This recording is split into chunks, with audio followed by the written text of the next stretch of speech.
All right. So what next? What's the next section, mate? I got some fun stuff. All right, so we got some Okay. news. Let's go into the news section.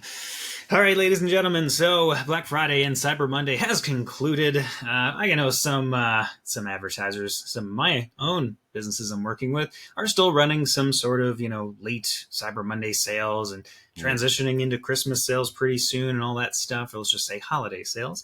But there is a lot of news Black Friday, Cyber Monday. So, Michael, some of this is a surprise. Some of this is going to be like, I kind of could have expected that. But regardless, let's get right into it. So, record-breaking online sales. So Cyber Monday, Black Friday, both of those guys set new e-commerce records, particularly in the U.S. Again, big surprise, overconsumption and all that kind of stuff. So U.S. consumers spent between, and there's a lot of estimates out there, so you might see something that's different, but I think the general range was between like 12 and 13.5 billion in a single day. This was for Cyber Monday in particular. But Black Friday was also record setting, right? So Cyber Monday, between roughly 12 and 13.5 billion in a single day in the US. That was a significant increase from the previous year. I couldn't find it in my notes. I can't remember exactly the percentage increase, but it was massive. So definitely the biggest Cyber Monday we've ever seen. So if you're looking at your accounts, obviously if you're an all-star,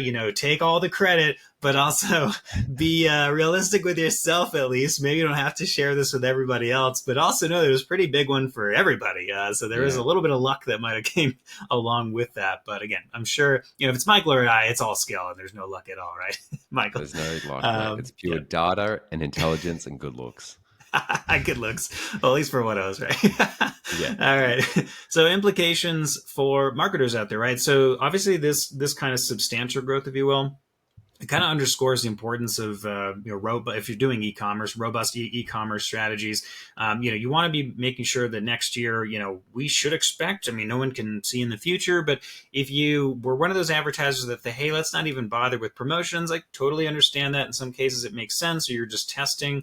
I'm sure you kind of feel a little left out, a little FOMO going on of like, crap, we missed the biggest Cyber Monday. But this happens in investing in general, right, Michael? It's, what is it, the 4 days out of the year on average is where you make most of your of your biggest increases in your portfolio. Well, it's kind of like that in advertising sometimes. You might have missed the boat this year, but that's okay. You can always consider it for next year. But obviously it just marks the importance of such big holidays, but also know, guys, that I'm sure your work made a big impact, but be realistic. Also know that it just wasn't generally very, very big Cyber Monday for everybody. So that was pretty exciting. Nice, man. And we aggregate contributed to that. A lot of that. Most Maybe some say would say a high percentage of that. Like 98%. Yeah, of course. All right. Second piece of news. This is going to be all Black Friday, Cyber Monday, guys. Next week we'll cover some of the things, recent things that have happened, transpire in the news with Google Ads. But I don't know, Michael. There hasn't been like oh my goodness moments. Everybody's really just been focused on Black Friday, Cyber Monday. So I figure we'll focus in on that. Any comments on the record-breaking online sales? Is that a surprise to you? Did you expect that it was going to be a big year? Look, we're all in our own little echo chambers of like the clients we work with. So like, the data size is, small. Not everyone's working with heaps of clients. And I've just noticed for all of our clients, the year on year, the month to month, the growth is just happening. So, I'm not surprised. Well, my calendar's just gone off. I'm not surprised because things have just been trending up. But that's just these are good businesses working with good advertisers to get good results. But, the whole market sentiment as well. It's more than just e-commerce. I'd be interested to see what percentage of that was e-commerce versus in-store, because I presume like a high percentage of that would be online.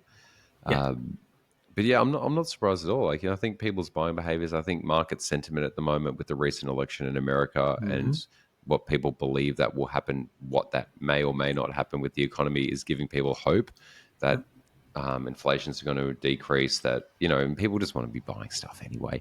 It's a good time to get discounted Christmas stuff. Also, it was the day after Thanksgiving, wasn't it? Yeah, Black Friday. Yep, day after Thanksgiving. So, do you reckon that had an impact or not? I'd probably presume that it might have had a negative impact, or maybe not. Same time every year, so at least we have that to compare. I guess it's a shorter, like we talked about before. It's a shorter holiday kind of sort of buying season before, because Black Friday and Thanksgiving in general fell later in the month than the past couple of Yeah. years. So Yeah. there's some of that. I also think to actually, this is the next point in the news that there was a lot more early extended sales periods this year. A lot more That's yeah. retailers Yes. decided, yeah, to build it. And we had talked about this. That's one of my tips Yeah. for you guys a couple weeks ago. Was like, guys, push, push, push. And now you want to build this Yeah. audience. I know usually kind of cut spends in October to kind of get ready for a big spend in November, but I think that wasn't always the best strategy. And you saw a lot more retailers trying to get ahead of it and capture those early shoppers and distribute the demand over that longer period of time. I think that was a big implication of what Yeah. happened here and what I noticed transpired. that a lot across a lot of retailers, even internally with clients. And I think that's what drove a lot of them. It was interesting to see that a lot of clients actually on Black Friday had a pretty normal average day, but the days leading up to it was significantly higher. Well, Mm, that's what I yeah, saw, at least now, data yeah, across like multiple clients, sure. is that they actually had better revenue days and weeks before Black Friday and Cyber Mm, Monday, yeah, which is wild. But I think it's just the end of the day, it's like people are just hungry to spend the money now. Like, yeah, they're hungry, they're waiting for Black Friday. But it's like if you just drop a good offer in front of them, they're going to take it. And I think yeah, that's why over time it's gone from like Black Friday to like Cyber Monday to like Black Friday week to like yeah, Black Friday month now.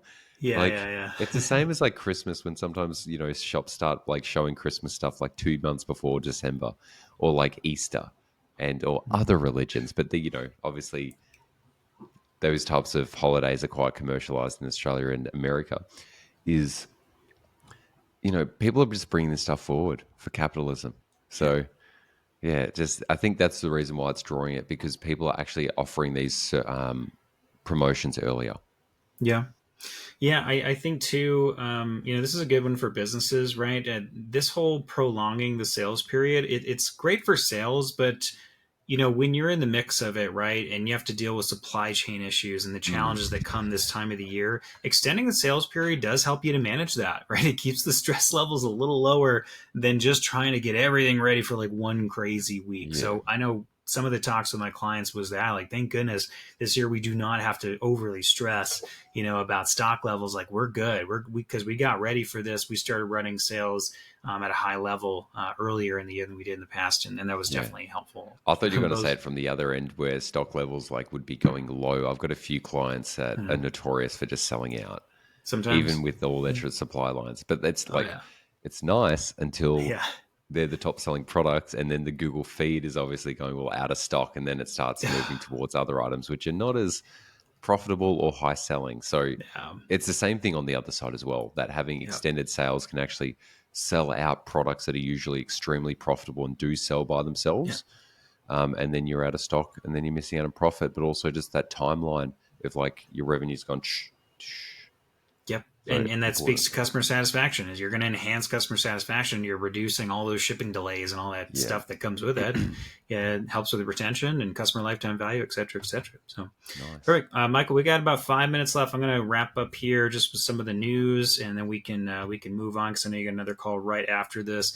So, moving into point number 3 in terms of Black Friday, Cyber Monday news, mobile shopping dominance. So, this was a significant portion of online sales during this period were conducted on mobile devices. Probably, again, to most marketers out there, not a big surprise that we continue to see this year over year that Yeah. mobile is just increasing where people are comfortable buying things, right? So over half of total sales on Cyber Monday, this is per Business Insider studies, or that's the publisher that at least to discuss these studies, over half of the total sales on Cyber Monday were on mobile devices. So again, implications for marketers, guys. You got to optimize your websites. I Yeah. can't believe we still have to talk about this in 2024, Michael, but you've got to be optimizing your e-com platforms, your sites, Yeah. whatever, your landing pages for mobile. You could be missing out on a huge chunk of traffic if you're just over optimizing desktop and just kind of like, yeah, next year will be our mobile You got to get on it as soon as possible. It's always next year until it's done. So, Yeah. you know, No, that's that's, so crazy.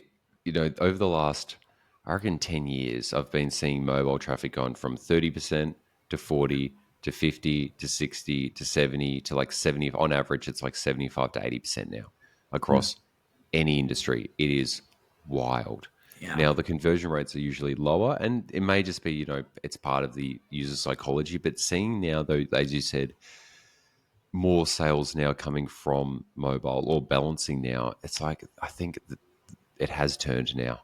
It's Yeah, mobile over first, and it half. actually is mobile first. Actually is, yeah. In terms Like of if you look at actual the sales. data on the advertising channels being Google or Meta, you just see that like most traffic comes from um, mobile devices. Yep. Yep. So And you've guys, just get got to on it. think maybe the reason why more sales are coming from, you know, maybe the conversion rate's low on mobile. It's not because people are delaying to buy on, your desktop. It's because maybe you really need a mobile strategy, like an aggressive mobile strategy. Hmm. And I think Yep. that would significantly change a lot of businesses. Yeah, I agree. And don't freak out about all the little SEO things you could do. Like, yes, if you got the money, the resources, you're trying to optimize for those 1%. Obviously try your best to do everything you can, but it's always the basics: fast load times, Yeah. intuitive navigation, right? Mobile friendly in ecom, mobile friendly checkout process, or mobile friendly lead forms, whatever it is. Yeah. It's always those core three, right, Mike? I mean, it's fast load times, navigation, mobile friendly checkout, and obviously all the other stuff is great.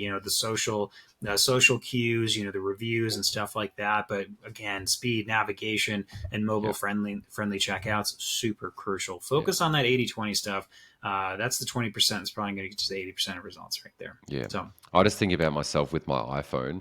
It's just anytime they've got that Apple Pay there and I can just double click on the side and then it just processes the card. It's just things like that make yeah, such a significant difference where yeah, number one, you don't need to put in your credit card or your card details manually.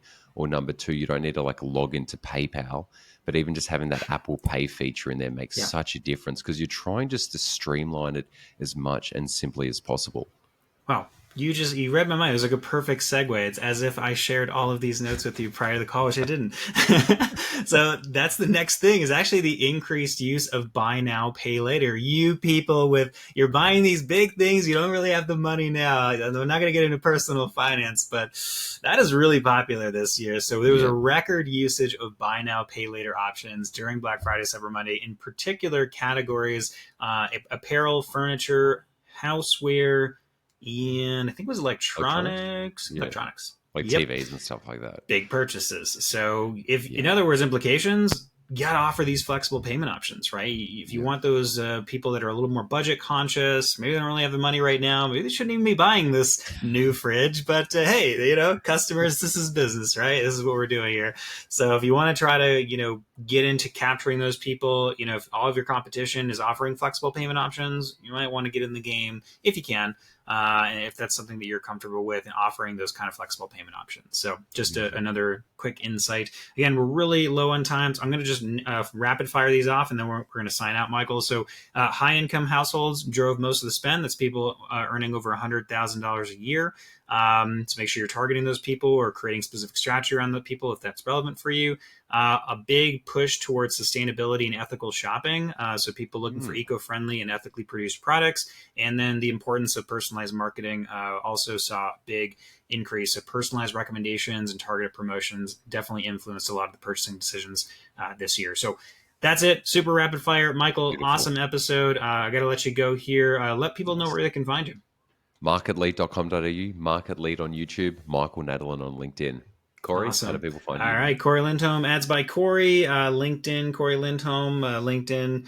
I think that's it. I got an ads by Corey profile page. I really got to build that thing up. But Yeah. regardless, Corey Lindholm, We've YouTube, got to get back Spotify online for with doing PPC strategies. Unfiltered. Exactly. All right, guys. Thank you so much for watching, for listening, and we will catch you in the next one. See ya. See ya.